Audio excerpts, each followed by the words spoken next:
نام خدا.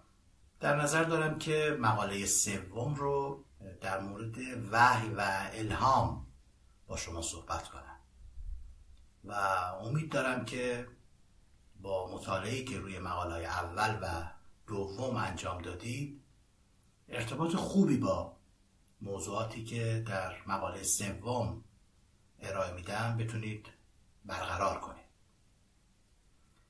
گفتم که میخوام در مورد وحی و الهام صحبت بکنم. طبق معمول یک توضیحات ابتدایی در مورد معنی این دوتا لغت ارائه میکنم براتون و بعد از اون مقاله رو یک بار براتون میخونم و اگر توضیحی لازم باشه اون توضیحات رو مطرح میکنم. اگر به کتاب‌های لغت مراجعه بکنید میبینید که وحی رو به عنوان یک اشاره، به عنوان یک ایما در نظر میگیرن. حتی کلمه انتقال سریع و تند رو در اونجا مطرح میکنن.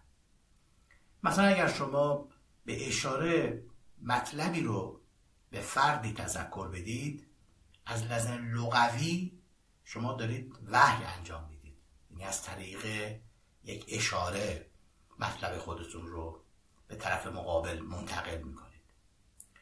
در مورد الهام هم همینطور هست. اگر به کتاب‌های لغت مراجعه بکنید میبینید که یک نوع به دل افکندن، القای معنا کردن رو اونجا مطرح میکنن. حالا با این مقدمه‌ای که گفتم اجازه بدید که یک بار مقاله رو براتون بخونم و باز توضیحات بیشتری داریم که در قسمت‌های بعدی در خدمتتون خواهم بود. خب بپردازیم به مقاله وحی و الهام.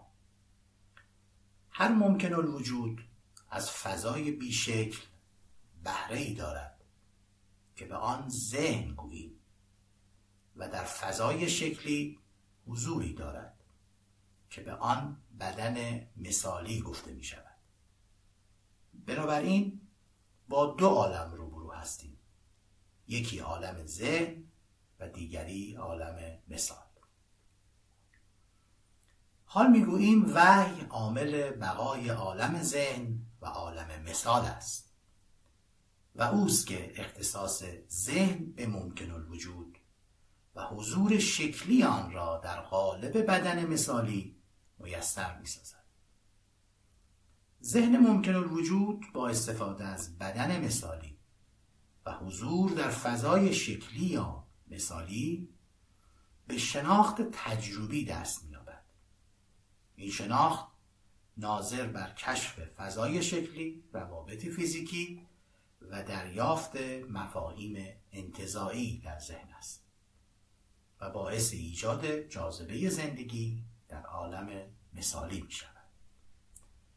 اما ذهن ممکن الوجود در جاذبه عالم ذهن نیز قرار دارد، جاذبه‌ای که هویت مثالی کسب شده او را تحت تأثیر قرار می‌دهد. حال می‌گوییم الهام فراخوان ذهن ممکن الوجود توسط عالم ذهن و یادآوری هویت بیشکل اوست.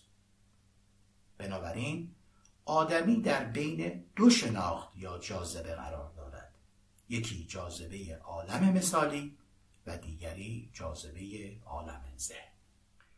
خب اگر آماده هستید به توضیح و تشریح این مقاله بپردازیم و اجازه بدید که من از یک از جملاتی که در مقالات قبلی در موردش صحبت کردیم اشاره بهش بکنم تا بتونیم وارد فضای بحث بشیم. یادتون هست که در مقالات قبل گفتیم هر ممکن الوجود رابط بین فضای بیشکل و فضای شکلی است. من بر این اساس عنوان کردم که ممکن الوجود باید از فضای بیشکل بهره برداری کنه.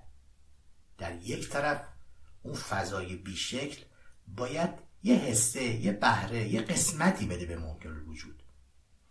به همین خاطر در ابتدای مقاله گفتم که یه تعریفی از ذهن داشته باشیم. اون بهره و حصه رو من بهش گفتم ذهن. هر ممکن الوجود از فضای بیشکل بهره‌ای دارد، قسمتی دارد. و بعد اشاره کردم که در یک فضای دیگه به عنوان فضای شکلی حالا باید ممکن الوجود ظهور پیدا کنه. اون حضور به وسیله یک بدن مثالی تحقق پیدا میکنه. حالا به نظرم بحث میتونه به این سمت بره که 2 عالم در نظر بگیریم. یه قسمت رو برای ممکن الوجودها به عنوان عالم ذهن یا عالم اذهان نامگذاری کنیم و عالم دیگر رو به عنوان عالم مثال یا مثل در نظر بگیریم. ارتباطی که بین این 2 برقرار هست تعریفی بود که ما برای ممکن الوجود در نظر گرفتیم. ارتباط بین این 2 شد تعریف ممکن الوجود. بریم جلوتر. وحی حالا در این قسمت چه نقشی بازی میکنه؟ وحی عاملی هست که هم بقای عالم اذهان رو به عهده داره، یعنی وجود عالم اذهان به خاطر وحی هست، و همچنین عالم مثال یا مثل هم از طرف دیگه عامل وحی هست که به او بقا میده.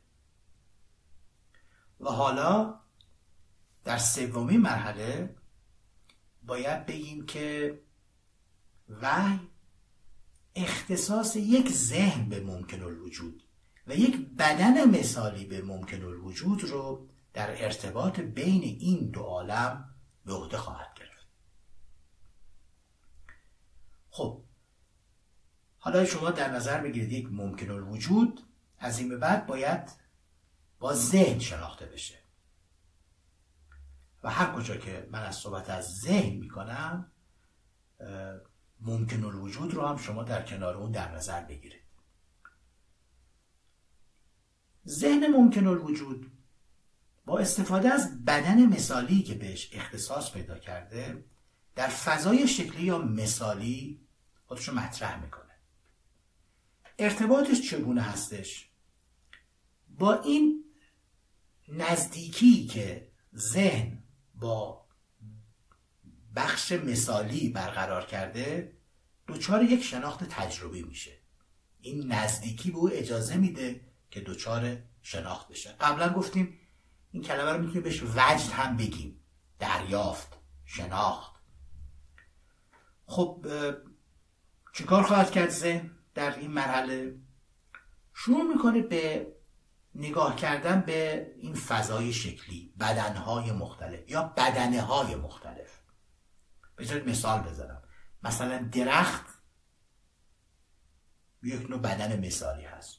انواع گیاهان همه بدنهای مثالی هستند. آدمیان بدنهای مثالی هستند. بنابراین ذهن ممکن الوجود شروع میکنه فضای شکلی رو کشف کردن. در مرحله بالاتر با استفاده از استعدادی که باز هم وحی در اختیار ذهن ممکن الوجود قرار میده، حتی روابط فیزیکی رو دنبال میکنه. انگار وحی او رو به اون سمت میل میده که روابط فیزیکی رو کشف کن، به اون روابط توجه بکن. حتی تو مراحل بالاتر وحی این اجازه رو میده که مفاهیمی در ذهن به وجود بیاد. مثلا شما به یک گل نگاه میکنید، به غیر از اینکه تو مرحله اول لحاظ شکلی دارید به گل نگاه میکنید و ارزیابی انجام میدید، اما نکته مهم اینه که همون عامل وحی باعث میشه که شما دچار یک مفهوم بشید در ذهنتون. مثلا خوش آمدن، دچار تعریف و تمجید شدن از آنچه که دارید میبینید. مثلا تعجب بکنید، حیرت بکنید، به شوق بیایید. اینها رو ما به عنوان مفاهیم در نظر میگیریم. همین مواردی گفتم زندگی ما رو در عالم مثالی میتونه تشکیل بده. انگار یک جاذبه‌ای وجود داره که ما رو مشغول میکنه به همین موضوعات، یعنی دنیای شکل‌ها، کشف اونها، روابط اونها و اینکه خودمون رو در بین اونها بتونیم تعریف کنیم و به دست بیاریم. انگار دنبال یه هویتی میگردیم. این هم باز باید بگیم که به عهده وحی هست. اون عامل وحی هستش که ما رو میبره به سمت این که باید دنبال یه هویتی بگردیم و برای همین هستش که سیر تاریخ دانش بشری رو که نگاه بکنیم میبینیم که از پس همه اون صحبت‌ها و گفته‌ها اصل موضوع هویت پیدا کردن یا به دست آوردن تعریف انسان هست در بین قالب‌هایی که داره مشاهده میکنه.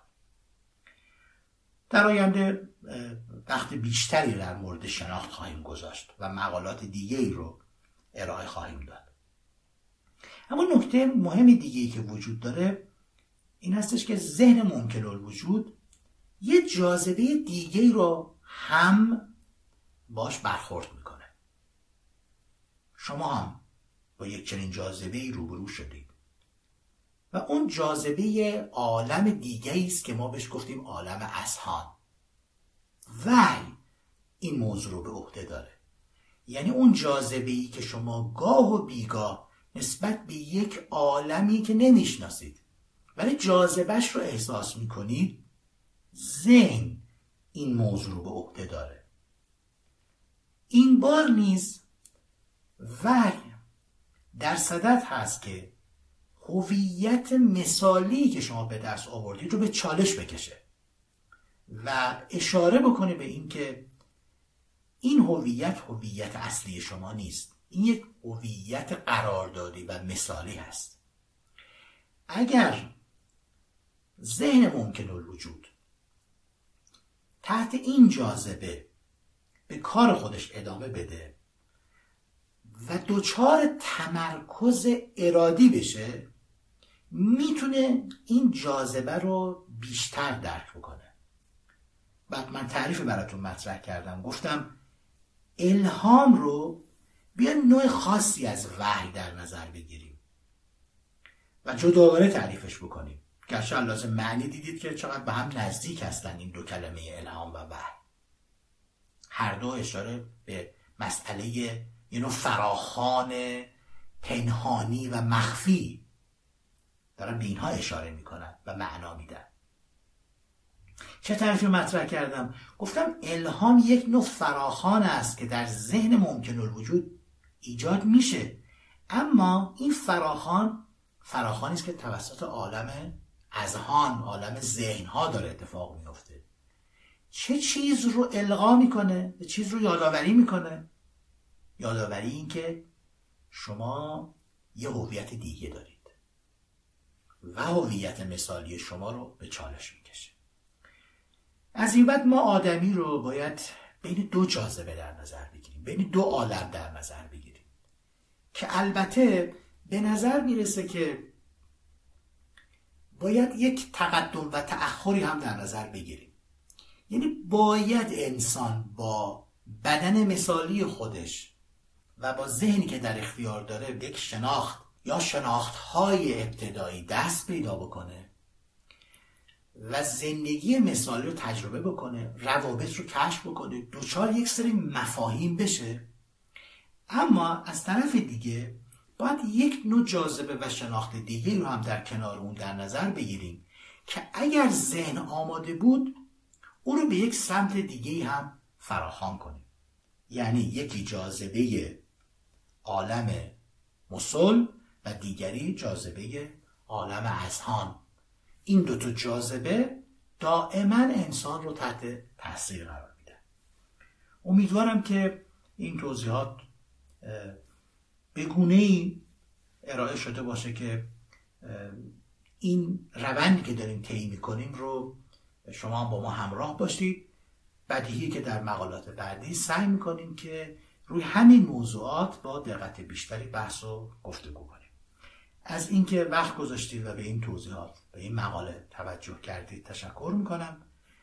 باز هم دوست دارم که شما رو دعوت کنم به شنیدن یک آهنگ و این سوال رو مطرح کنیم: آیا وقتی گوش میکنید به این آهنگ تحت چه جاذبه‌ای قرار میگیرید؟ جاذبه عالم مثالی یا جاذبه عالم ذهن‌ها؟